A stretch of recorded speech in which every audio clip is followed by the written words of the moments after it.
Hey everyone, it's Michelle from Play Cafe Academy.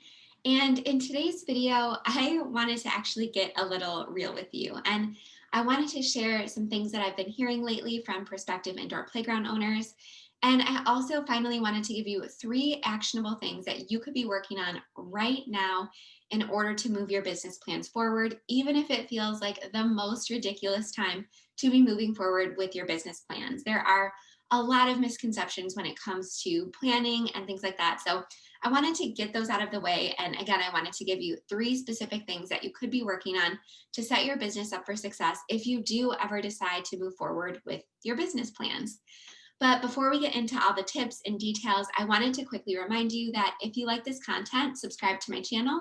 I put out a new video every single week, and it helps me so much when you subscribe, because when you leave comments and when you interact with the videos, not only does it help me connect with more of you, I answer every single comment that I get, but a lot of times people will also use that time and opportunity to let me know what topics they want to see, what they want me to cover. It gives me a chance to answer any questions. So feel free to subscribe to the channel, and leave a comment if you have a question or if you just want to give any input.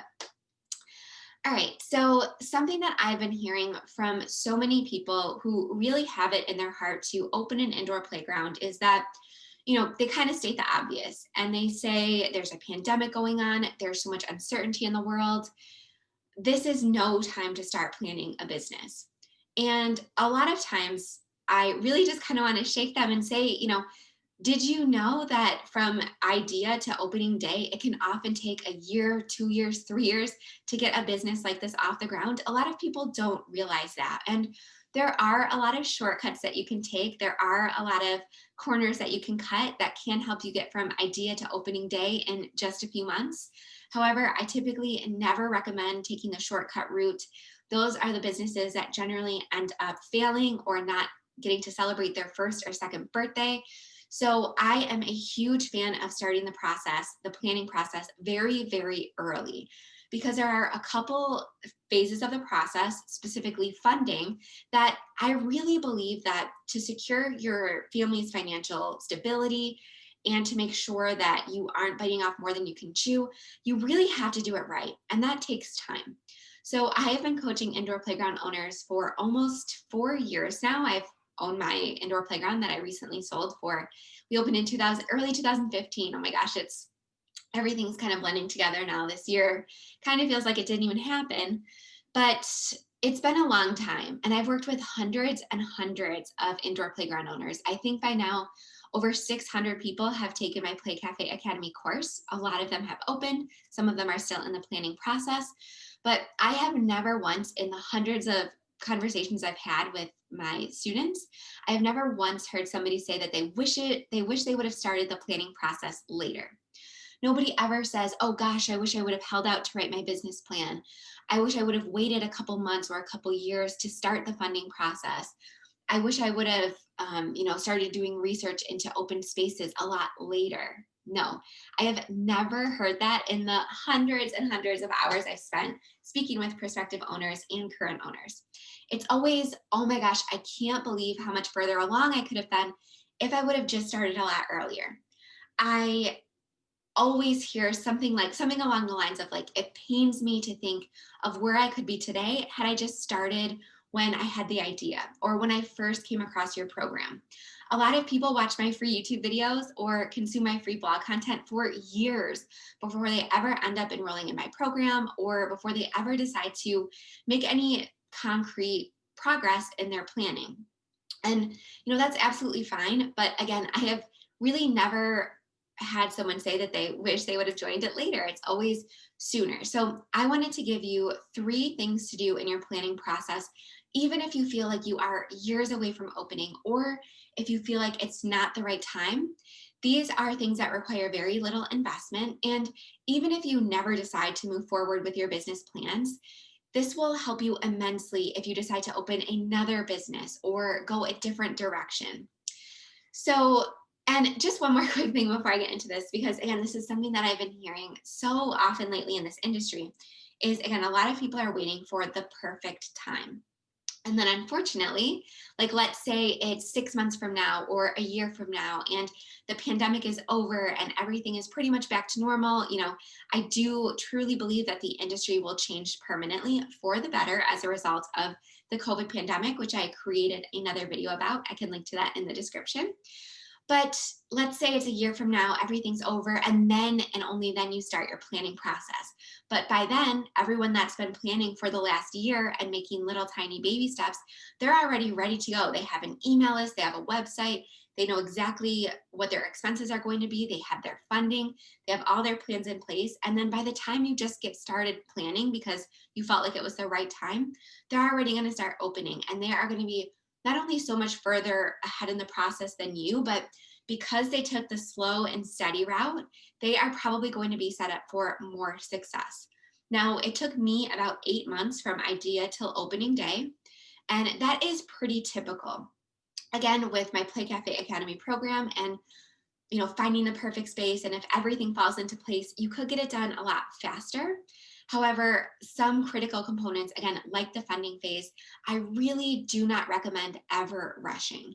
Opening a brick and mortar business is a huge undertaking, and you want to make sure that you're not borrowing too much. You want to make sure that you're not borrowing in a risky fashion, that you're diversifying your borrowing, and that you're not going to lose your house or be forever in debt if your business does decide to go or does not work out or fail for whatever reason.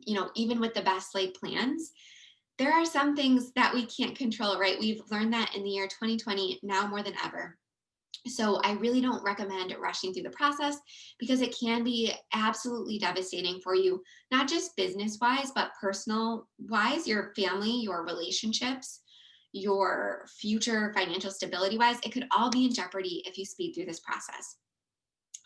All right. So, anyways, that wasn't mean to sound somber at all. It's just to encourage you to get started today, even if it doesn't feel like the right time, even if it feels way too early. I have people in my Play Cafe Academy program who have been planning for 5 or 6 years and they're just now opening. And these are the people that I think are really going to make it because they know what it takes to be successful in this industry, and that is persistence, perseverance, and consistency. All right. The first thing that you could be doing, even if you're feeling stuck, is to create a business plan. So, a lot of people have this misconception that a business plan is this one time to do list item and you kind of check it off, and you really shouldn't do it until you're right about before opening. However, to me, a business plan is always like a living, breathing document that should be continuously updated, like all the time, like a couple times a year. I actually would go through and update my business plans. I would update my projections. I would update my expenses just so I had a full picture view of everything that was going on in my business. So there are components of your business plan like market research, finding out what your competitors are doing, finding out what your area truly needs. But also there's expense estimation. So you need to estimate your startup costs. So how much is your equipment going to cost? How much is your actual playground equipment going to cost? How much is your build out going to be? And all this research can take months and months of time. You're going to have to get people on the phone. You're going to have to go through a checklist item, fill that out. Because if you don't know what your startup costs or your operating costs, so things like payroll and materials, or your fixed costs, things like rent, if you don't know what any of these expenses are going to be, how do you know what you're going to need to make in order to survive? How do you know what you're going to need to save up for the funding process? So to me, a business plan is always the first step. And you can never start this process too early because I found that when a lot of people will go through the actual business plan process, almost always they're a little bit surprised. There's line items on the expenses that they didn't even think of, like how expensive insurance can be, how expensive point of sale software can be. So, like the register software, how expensive Facebook ads and social media advertising can be. There are so many things that prospective business owners don't really think of. And they just get this number in their head of what they need in order to operate monthly or what they need in order to fund their startup costs. But really, that's so far from reality. So I recommend going through the business plan first so that you're better prepared when it does come to the funding aspect. You'll have a more realistic number of what you actually need to make. And I actually do have a business plan template. A lot of you have already purchased it, but I actually probably like 2 or 3 times a year, I'll do a business plan workshop. So I'll actually get on a Zoom call with a bunch of you guys live, and I'll have people submit their business plan questions ahead of time. So some people will have specific questions, like for example, how many people generally come for an open play day? How much do you make per person? What are your monthly expenses? How much do you make per birthday party? How many birthday parties do you need to break even? All sorts of things like that. Some people will ask me things about what kind of rent I signed, what my rent was, how much we made.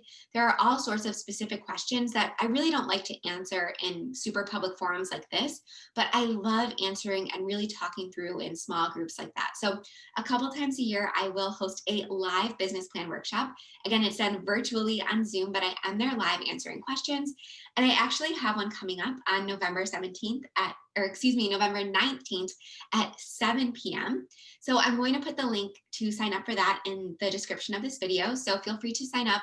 This is by far the least expensive way to work with me. So if you're not sure if Play Cafe Academy or any of my other programs are right for you, this workshop is only $57, and you get a full 90 minutes to ask me anything. You get a replay of the workshop, you get my business plan template, and you get over 3 hours of training on how to complete that business plan step by step by step. And this business plan has not only gotten millions of dollars of funding for other indoor playground owners, but it's actually won awards. So when you go to the link to register, or if you just want to check it out, I actually have a couple stories of people who have not only funded their ventures, but have actually won business plan contests and cash prizes with this exact business plan. So it's going to save you hundreds of hours, it's going to save you thousands of dollars, and it is going to allow you to keep your sanity. But again, the number one thing I always tell people to work on first is their business plan. And if you don't come from a business background like I do, that's okay. That's exactly why I made this template. That's exactly why I put together these workshops, because I am always very generous with my knowledge. There's no question that I really have an answer. So if you want to join me, if you want to ask me anything about your business plan or my business plan, feel free to hop on. The link is in the description of this video. But that is always the number one recommendation I give people on what they can do, even if they feel like they're years away from opening, even if they're feeling really stuck. All right, the second thing that you should be doing, even if you're feeling stuck in your plans, is to work on funding.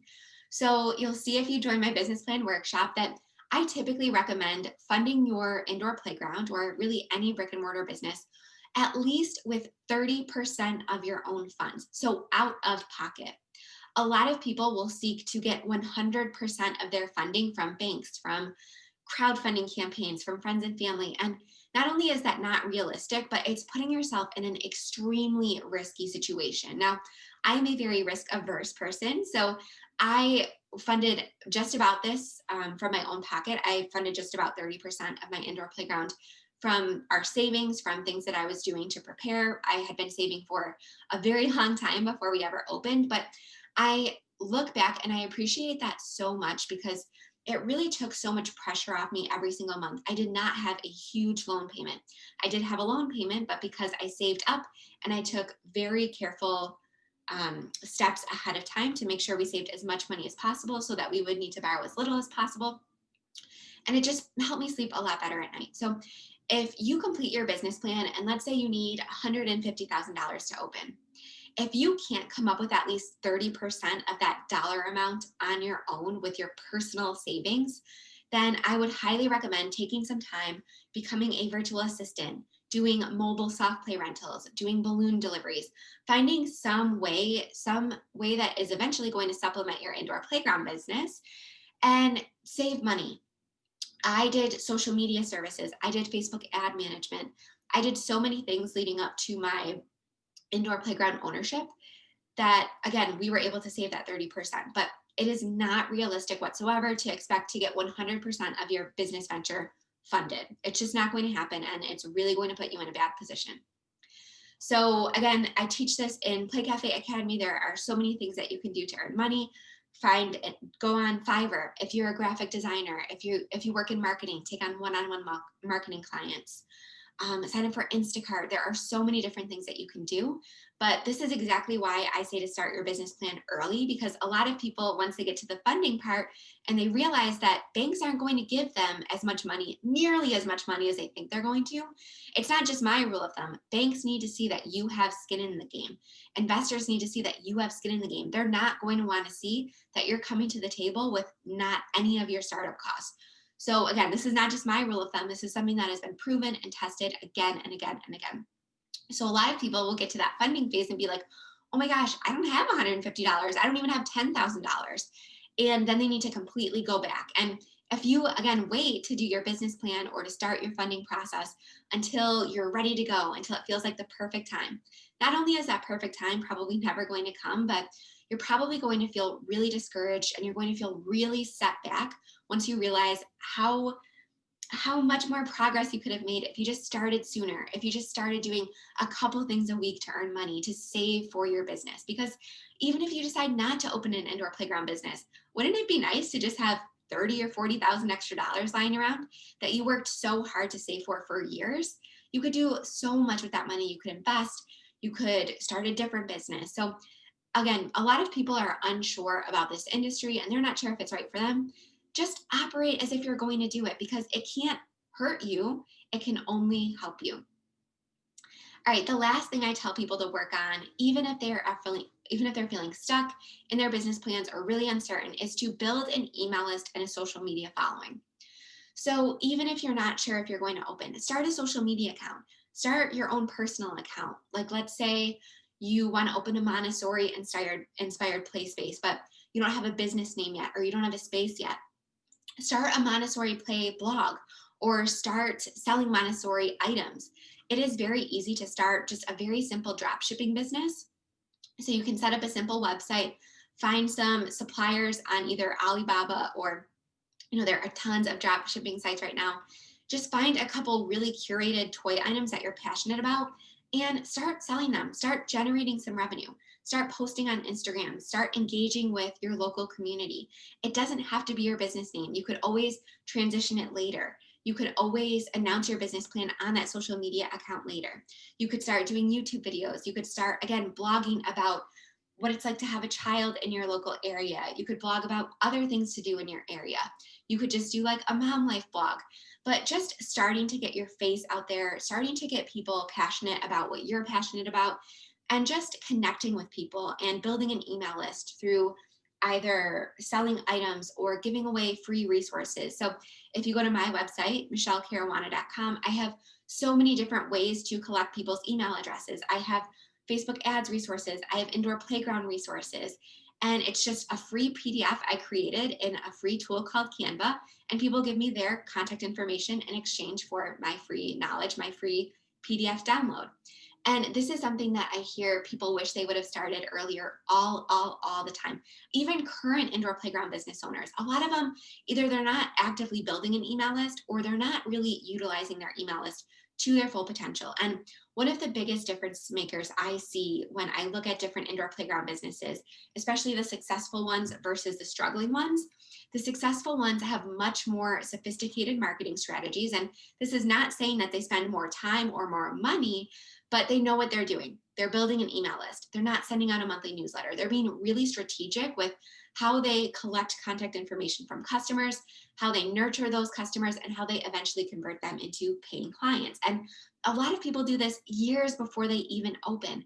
There is no point that's too early to start building the assets in your business that are going to make it a success versus a failure. So I have so many tips on ways to do this inside Play Cafe Academy. But again, if you are just so uncertain and you're really afraid of spending money right now, my $57 business plan workshop is taking place on November 19th at 7 p.m. Eastern.